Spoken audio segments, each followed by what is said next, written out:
Hello, I am Brent Edstrom, author of sound and music projects for Eurorack and Beyond. And in this video, we'll take a look at a project from Chapter 3. As you may recall from that chapter, the project is a user interface demo that consists of 4 rotary encoders, 4 push buttons, or in the case of my particular approach, 4 encoders that also include a push button. And the idea is that combining that with an inexpensive OLED display can provide a very powerful interface for a synthesizer such as this one. This is one of the final projects in the book, an FM synthesizer, a Eurorack compatible device that uses that same interface, but of course in a more attractive package. So the purpose here, or the goal of this video, is just to provide a demonstration of the code that is detailed in that chapter. So let's have a look at the solderless breadboard. So as you'll see here, we have 4 encoders, and I encourage readers to purchase encoders that have a breakout board like this. Certainly for the final projects, we're using the, if you will, the raw encoders and soldering those onto PCBs. But they are a challenge to connect without the breakout board, in that you have to either solder leads onto these rather delicate pins, or use a female to male wire, which is not always providing the best connection. So in any case, I encourage you to purchase a few encoders with the boards attached, and that will make for very convenient breadboarding. So each encoder has a push button, so we can press or turn the knob left or right for the encoder function. This may look like a complicated circuit, but it's really not. So let's take a moment to review and to go through that. First, we have 3.3 volts from the regulator on this teensy 4 going to one of the power rails here. And then similarly, we have the ground going to a ground rail. And if we look also up here, I've got a couple of wires to connect the 3.3 volts to the red rail here, and then the ground to the blue rail, actually down here on this bottom. And that provides convenient access for those encoders. As far as the encoders, if we look at the first one, you'll see that there is a connection to ground and a connection to 3.3 volts that's coming from this wire here.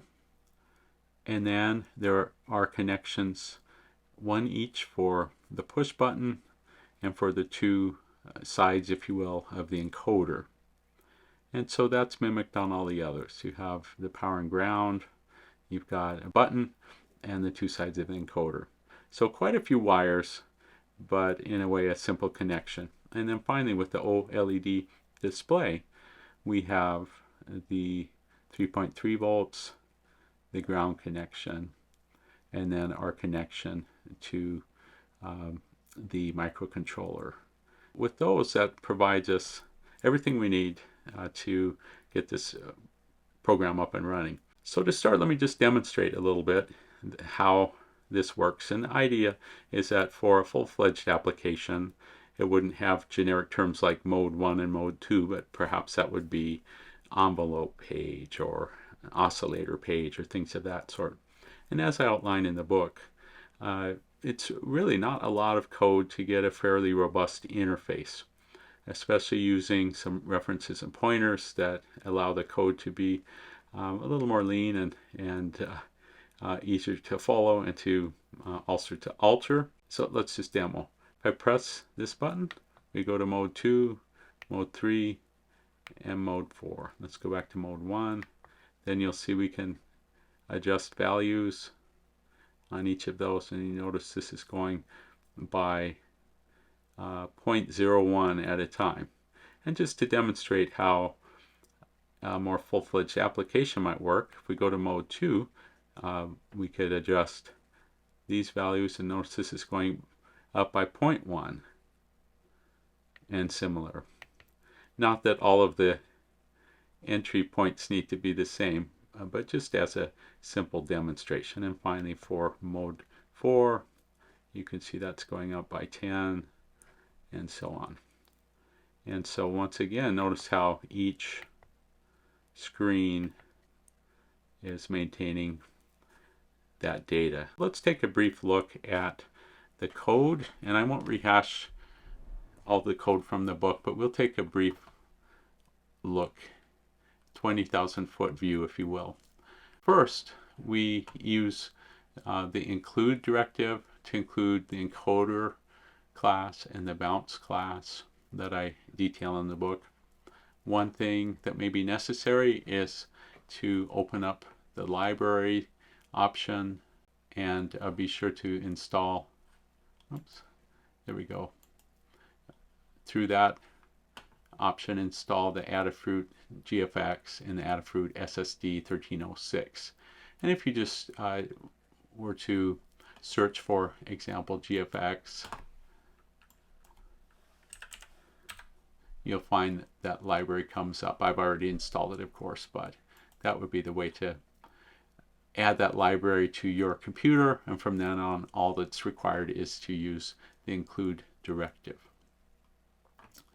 We initialize, create an instance of that Adafruit display, and then we create 4 bounce objects and 4 rotary encoder objects to mimic the hardware that we've set up on the breadboard. And the magic, if you will, occurs here with 4 simple arrays. These are 4 arrays of 4 floating points. So each mode has 4 floating point numbers associated with it. And of course, in a more complicated program, you might not be able to do that all in simple arrays like this. You might need to create objects or structures or some other approach, but you'll find it's a pretty convenient approach for many applications. And then finally, we have an array to store the last position of the encoder. And as I talk about in the book, the idea with the rotary encoder is that you track the position, and that change in position then can be applied to a calculation. So in our case, the way that we're keeping track of those individual variables for each mode can be seen at this point in the code. So with the handle encoder function, it reads the encoder, it checks for any changes. If there are no changes, the function returns. If there are changes, it calculates a difference. And then depending on the given mode, it calculates a difference for the particular encoder. And so fairly small amount of code that can do something powerful. And here notice that for each of the modes, I've just hard coded in what we just saw in the demonstration, 0.01, 0.11, and then 10. So each is being incremented or decremented by a differing amount. And of course, again, in a more complicated program, perhaps each data point would have a different increment value. And so to finish up, let's briefly talk through the overall logic and touch on the OLED display. So in our setup function, there are a couple of lines of code that initialize the display, and I prefer this mode where it's an overwrite mode because I found that to be a little more efficient. We set up the pin modes as necessary for those push buttons, and then the loop is rather simple.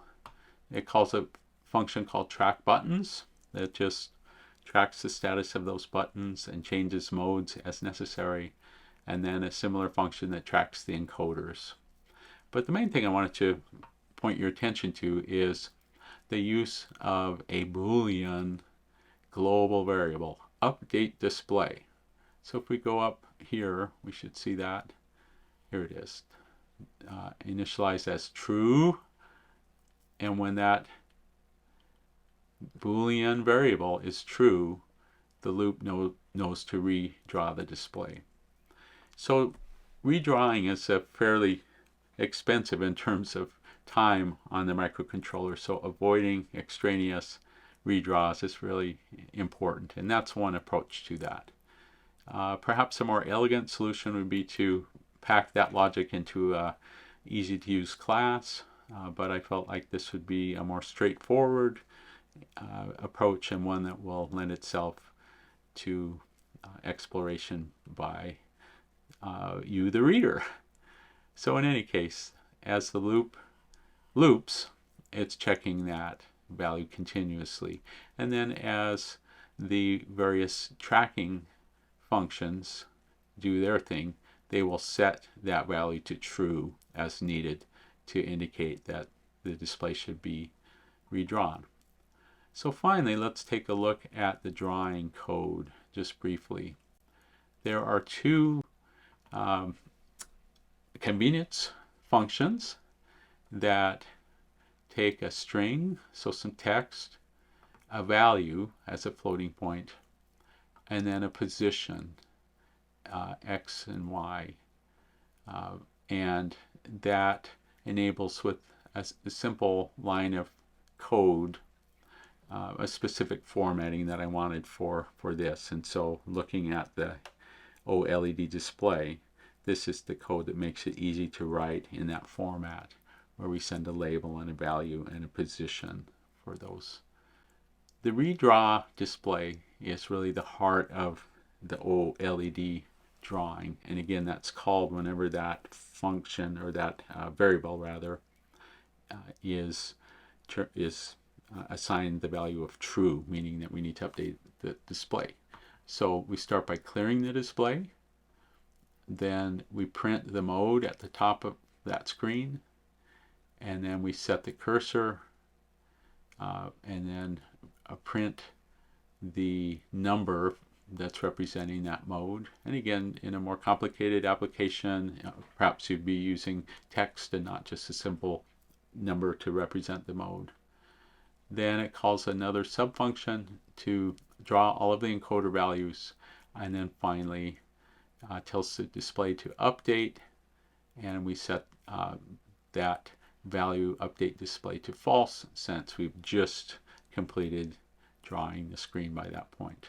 Then if we finally were to follow through the draw encoder values, you'll see that's a kind of a subfunction that uses a switch statement to determine the given mode, and then it draws the screen depending on that, by sending that array that's associated with that mode. So for mode 1, case is mode 1, we're going to send the mode 1 array and break. If we're currently on mode 2, then we would draw the mode screen with the second array and break, and so on.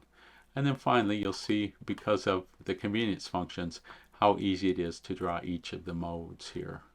That's really, in a nutshell, how this code and hardware work together.